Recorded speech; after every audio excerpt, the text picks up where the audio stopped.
under here.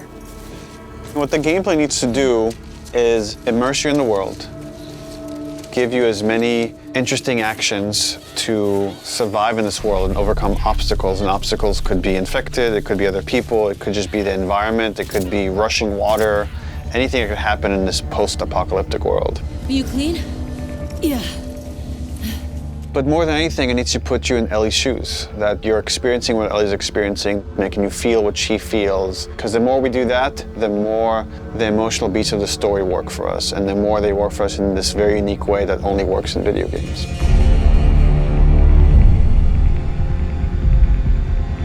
The gameplay philosophy of The Last of Us Part 2 is putting you in the shoes of Ellie and everything that that means. It means giving you a threat constantly, as this world has. It means giving you the hard choices. Because this game takes place in such a hostile universe and our characters are pushed to do really difficult things, we want to put you in alignment with those choices. We want you to understand how hard certain decisions were for these characters, because they're hard for you. I would say the overarching philosophy of how we approached designing the game mechanically is how can we take things to the next level. Everything kind of comes out of the story. And how do we do it through systems? So one is you have to feel the pressure of survival. Survive by the skin of my teeth. How do I use all the scrap around me? Any kind of bullet, any kind of rag, any kind of bottle of alcohol. How do we give you that sense of being a survivor in this world?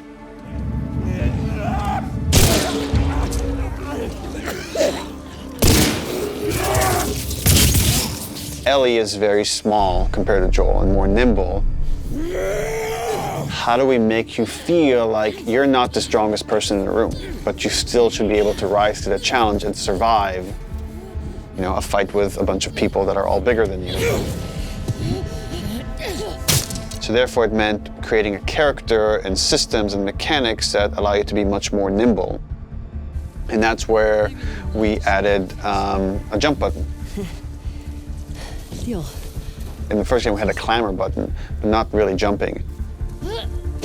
And here, Ellie can jump. The combat scenarios are much more vertical, where Ellie can use elevation to her advantage. Prone is a huge, huge one. Prone, obviously, it means to lay flat on the ground. Something so simple, again, something that in real life you'd be able to do. Letting the player have access to all their weapons, all the items, crafting, everything while in that position. And it just creates so many more emergent things in gameplay. Now that we have this other state that the player could be in, which are very low to the ground, how else can we use this other than just hiding in vegetation? We're like, well, there's a lot of man-made things or different structures that have collapsed that allow just enough space for you to crawl under, which means that now, as enemies are looking for you, you can crawl under things and hide, and it's just one more way to assess your environment and use it to Ellie's advantage. Now, because you can hide under things, we made them smarter and gave them the ability to look under things. So while you might hide somewhere and be safe for a while, eventually they're going to start looking under stuff, and if you're hiding under a truck and they spot you, they're going to yank you out and then try to kill you.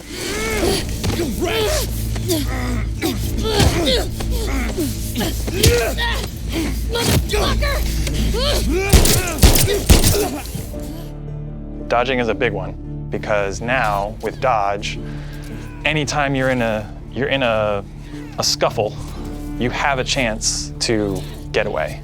You have a chance to counterattack. It lets escape be an option as well. Sometimes you just gotta run. And that is another part of this world, which is sometimes the threat is so overpowering that you just have to get away.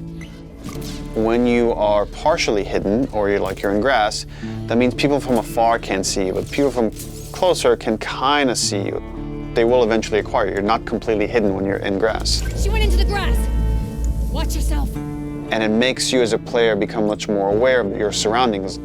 Jump, prone, dodge, all these things feed into both exploration and combat because it lets us expand the space. The size of spaces can be bigger, the intricacy of spaces can be more complex, and it still works exactly as you would expect. So when it came to our level design, we really wanted to challenge ourselves to make a world that really felt like a real space as much as we possibly could and didn't feel like a series of combat encounters and exploration spaces and then combat encounters that felt like a Hall of Horrors or something, but something that really felt like a space that you could explore that seemed like a legitimate urban environment.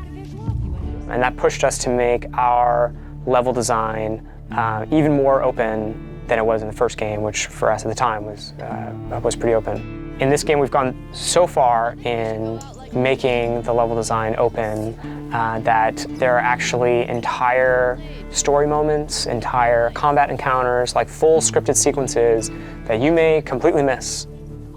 And there are things that we feel like, even though a portion of our player base may never see these things, the fact that when you do encounter them, you feel like you discovered them, it lends them this charm and this magic that I think is unique to games, that, you know, this happened to me because of what I did and what the place I explored to.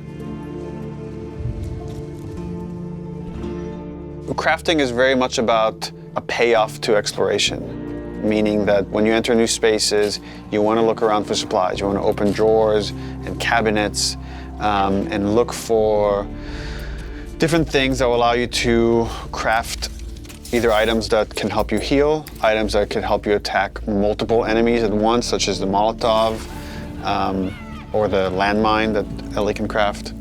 Items that can help augment your weapons, like the silencer for her pistol, or craft new kinds of ammo. It also gives us tons of interesting gameplay choices and overlaps that you can do at any moment and on the fly. We try to be a game that wants you to make a lot of different decisions in combat as possible. And the way that we've expanded the recipe roster and all of the recipes and how they interact with each other is carefully chosen for the different ingredients and making sure that you always have these interesting decisions to make.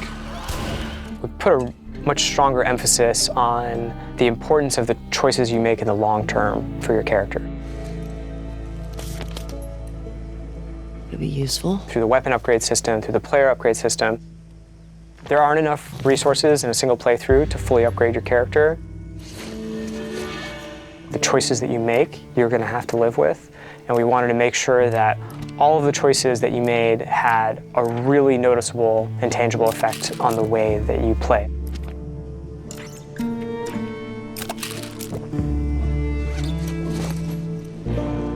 You feel a greater kinship with Ellie because you are living with decisions that you've already made. Like you are continuing this through line of her journey through this world, and the moment-to-moment gameplay is influenced by that in a way that we haven't before. The realization that your choices have these long-term consequences is very much like the nature of the narrative of the game. And I'm happy that the mechanics are supporting that.